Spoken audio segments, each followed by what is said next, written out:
하나님의 말씀은 오바댜 1장 5절에서 9절입니다. 오바댜 1장 5절에서 9절입니다. 구약성경 1285쪽입니다. 찾기 어려운 데는 이 성경책 줄이나 뭐 그런 걸로 잘 꽂아 놓으세요. 아침마다 찾으면 힘들어. 매일 할 거니까요. 오바댜 1285쪽 구약성경 1장 5절에서 9절입니다.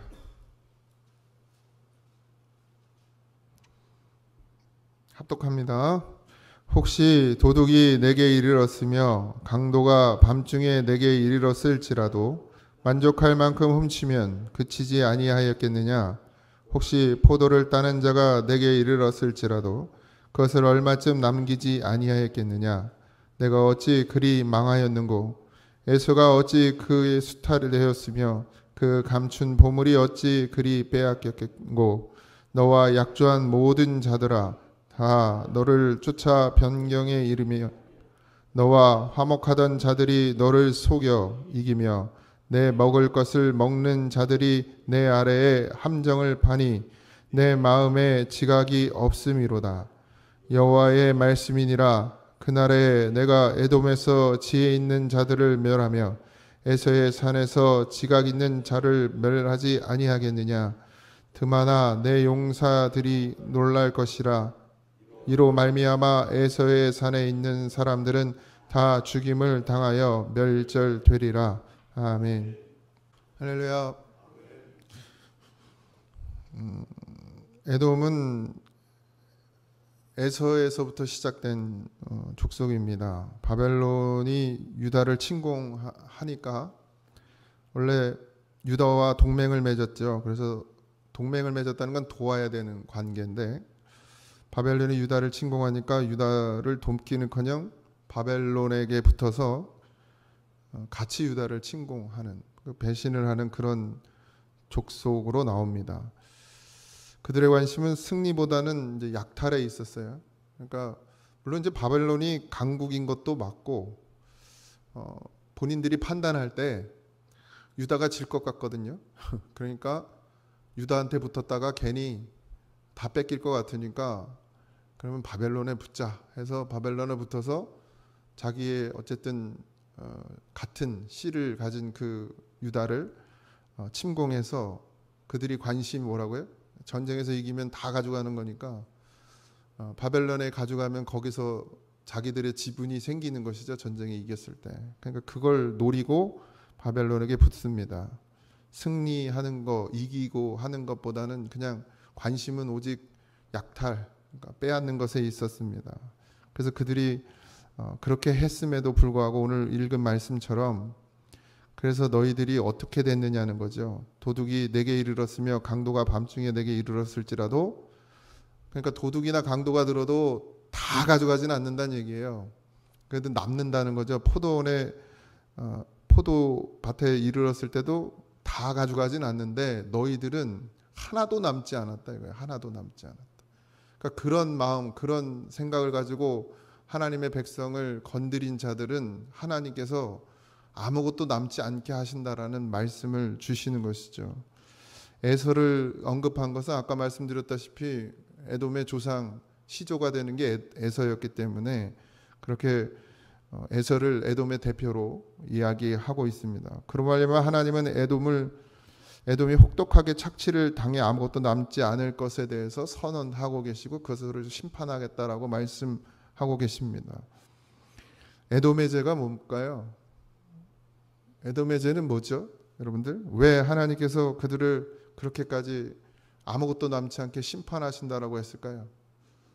유다를 공격해서 뭐 눈으로 보기엔 그렇지만 결국 하나님을 두려워하지 않는 죄 때문입니다. 그들도 어쨌든 이삭의 자식 아닙니까? 그러면 반드시 하나님에 대해서 들었을 것이고 뭐 야곱에게 그 하나님의 그 말씀이 흘러간 건 사실이지만 에서도 분명히 신앙의 교육을 받았을 것인데 그것이 끝까지 이어지지 못했던 것이죠. 결국 에돔은 이따 뒤에도 또 말씀드리겠지만 에돔은 결국 하나님을 잃어버리고 하나님을 두려워하지 않는 백성이 되었고, 그 하나님을 두려워하지 않기 때문에 유다를 공격하게 된 것입니다.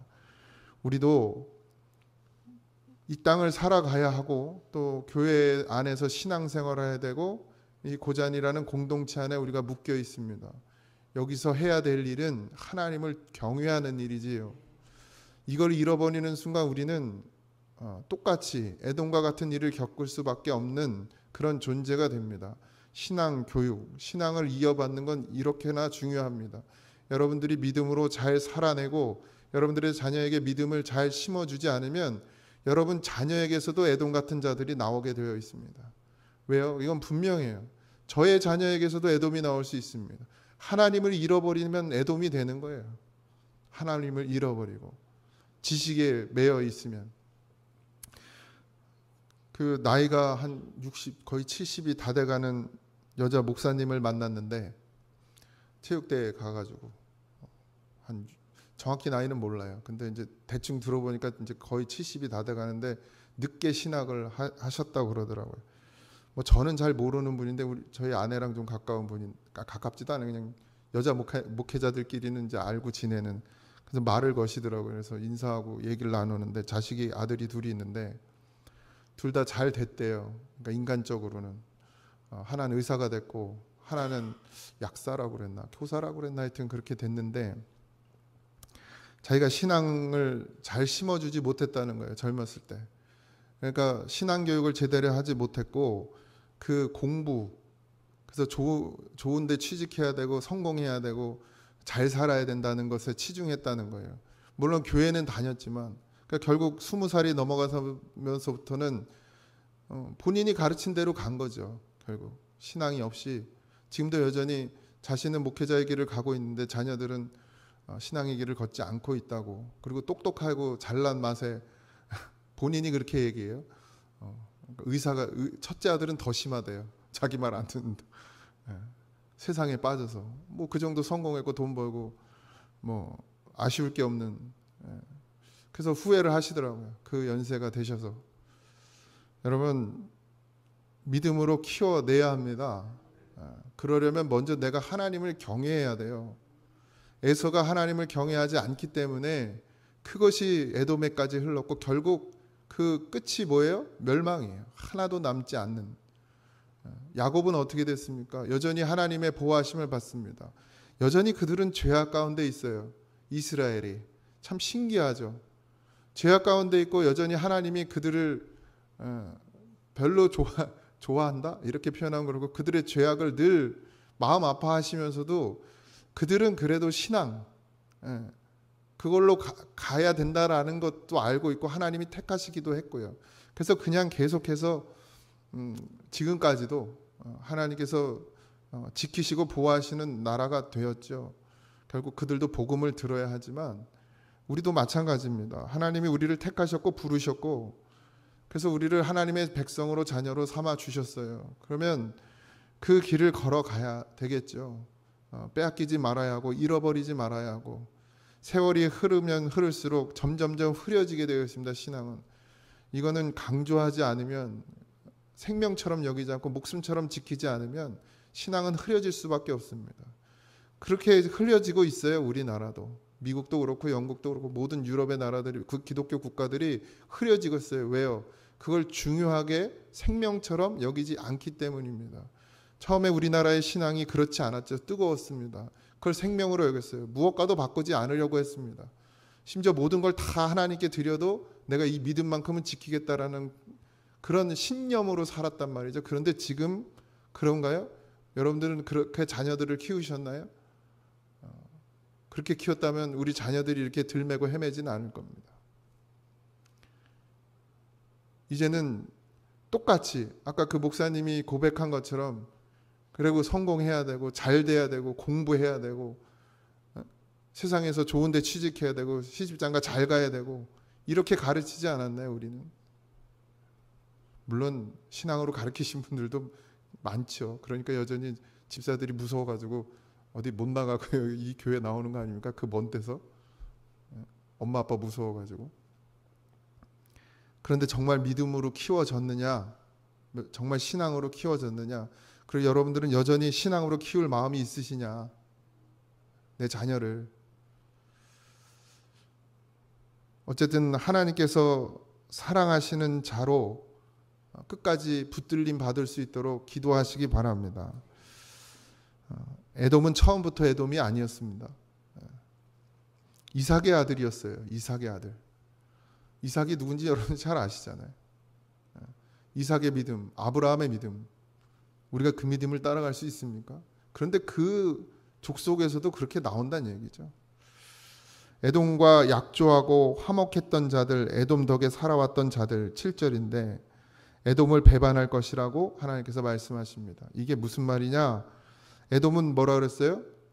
약탈하는 자를. 그러니까 세상과 함께 하는 거예요.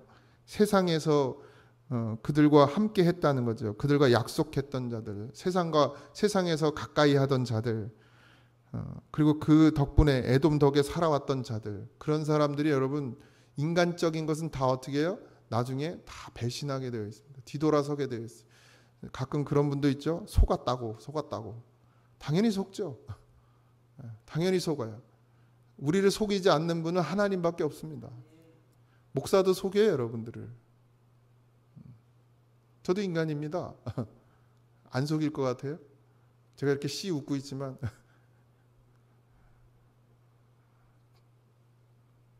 저도 여러분들을 속여요. 그러나 속이지 않는 한 분이 있는데 그분이 하나님이시고 그게 예수님이세요. 그래서 우리가 의지할 건 그분밖에 없어요. 교회를 다녀도 마찬가지고 성도와 성도는 사랑하는 관계지 의지하고 약조하고 뭔가 내 편 만들고 이런 관계가 아니에요. 사랑하는 관계여야지. 그 사랑이 어떻게 되느냐? 내가 하나님 바라보고 예수님 내 마음으로 모시고 살 때 그때 그렇게 되는 거예요. 그러니 교회도 그런데 교회 안에 있는 성도끼리도 그런데 세상은 말할 것도 없지 않겠습니까? 그들이 나의 유익을 위할 것 같습니까? 그들이 나를 생각하고 나를 아껴서 그렇게 할 것 같습니까? 내게 조금이라도 이득이 없으면 관계하지 않는 게 세상입니다. 금방 뒤돌아서는 게 세상이에요. 뒤만 돌아섭니까? 돌아가서 그냥 내 욕을 실컷 하고 다닙니다. 그게 세상이에요. 교회 안엔 그런 일이 없습니까? 있어요. 있습니다. 교회도. 아직 미흡한 존재이기 때문입니다. 그런데 중요한 건 뭐죠? 그래서 우리가 뭘 해야 돼요? 주님 바라봐야 돼요. 사람에게는 의의가 없어요. 사람에겐 도무지 의의가 없습니다. 그런데 에돔이 하나님의 그 조상이 아브라함임에도 불구하고 에돔이 그렇게 세상을 산 거예요. 사람을 의지하고 사람을 바라보고 사람하고 약조하고. 우리는 하나님과 약속해야 돼요. 하나님께 맹세해야 돼요. 그래야 그 하나님께서 우리를 지키십니다. 도만이란 말이 나와요. 9절에 드만아 이렇게 되어 있는데 이 드만은 대만이란 말인데 욥기서에도 나오고 에돔의 수도와 같은 곳입니다. 에돔의 수도 같은. 지혜롭고 학문이 뛰어난 사람들이 많은 도시였어요. 그래서 거기에 나오는 거예요. 드만아 내 용사들이 놀랄 것이라 이로 말미암아 에서의 산에 있는 사람들이 다 죽임을 당하고 멸절당하리라. 8절에 여호와의 말씀이나 그날에 내가 에돔에서 지혜 있는 자들을 멸하며 에서의 산에서 지각 있는 자들을 멸할지니라. 이 대표적인 도시가 드만이에요. 그런 자들이 많은 곳. 그러니까 뭘 의지한다는 거예요? 자기 생각, 자기 지식을 의지했던 도시가 드만이 대표적인 도시가. 그게 에돔이란 말이죠. 그러니까 그 에돔이 어떻게 된다는 거예요? 반드시 멸절되리라 이렇게 말씀하시는 거예요. 그러니까 자기 의지하고 자기 지식을 의지하고 그렇게 세상을 쫓아가고 세상과 동조하고 세상에 의지하면 반드시 그 끝이 멸절이라는 것이죠. 그러니까 아무것도 의지할 것이 없어요. 오직 의지할 건 주님밖에 없다고 늘 우리가 찬양하지 않습니까? 그러니까 찬양만 하지 말고 진짜 삶에서 주님만 의지하는 그런 삶이 되시기를 바랍니다. 저도 늘 그래요. 하나님 의지하는 것 같고 하나님만 바라보는 것 같고 말은 늘 그럴싸하게 하지만 늘 사람을 바라보고 늘 사람에게 실망하고. 왜 실망해요? 의지하니까 실망하는 거죠. 의지할 것이 없어요. 주님밖에 없습니다. 아내도 의지하면 안 돼요. 의지하면 실망만 커. 남편도 의지하면 안 돼요. 실망만 커요. 예? 무슨 의의가 있습니까? 그 안에 예수 없으면 안 돼요. 그래서 우리는 늘 하나님 의지해야 합니다. 심판날에 이 모든 것을 멸절하신다 그랬어요. 자신이 했던 그대로 돌려받는 것이죠. 에돔이 했던 그대로 하나님께서 그대로 돌려주시는 것이, 더 크게 돌려주시는 것이죠. 우리의 삶이 반드시 유다가 되어야 될 줄 믿습니다. 비록 죄악 가운데 있고 하나님 의지하지 못하는 것 같고 늘 넘어지는 것 같아도 그래도 여전히 하나님 바라볼 수 있고 하나님이 의지할 수 있고 하나님이 또 구원하시려고 늘 눈동자같이 지키시는 하나님의 백성, 거기서 벗어나지 마시기 바랍니다. 나뿐만 아니라 내 자녀들까지도 꼭 믿음 안에 살게 해서 끝이 심판이 아니라 구원이 되고 생명이 되는 그런 은혜를 누리는 그런 우리가 되기를 주님의 이름으로 축원드립니다. 기도하겠습니다. 하나님, 우리가 연약합니다. 그래서 늘 넘어지고 쓰러집니다. 그러나 우리가 바라볼 것이 세상에 있지 아니하고 오직 하나님 하늘에 있사오니 우리의 눈을 들어 주를 보게 하시고 아버지 하나님 믿음으로 굳건히 서서 이 길을 걸어가게 하여 주시옵소서. 타협하고 아버지 하나님 그렇게 하면 모든 것이 잘 될 것 같아도 결국 끝이 멸절임을 기억하게 하시고 반드시 믿음을 지키고 반석 위에 서서 흔들리지 아니하고 요동하지 아니하고 주님이 가라 하시는 그 길로 묵묵히 걸어갈 수 있는 그런 성도가 되게 하여 주옵소서.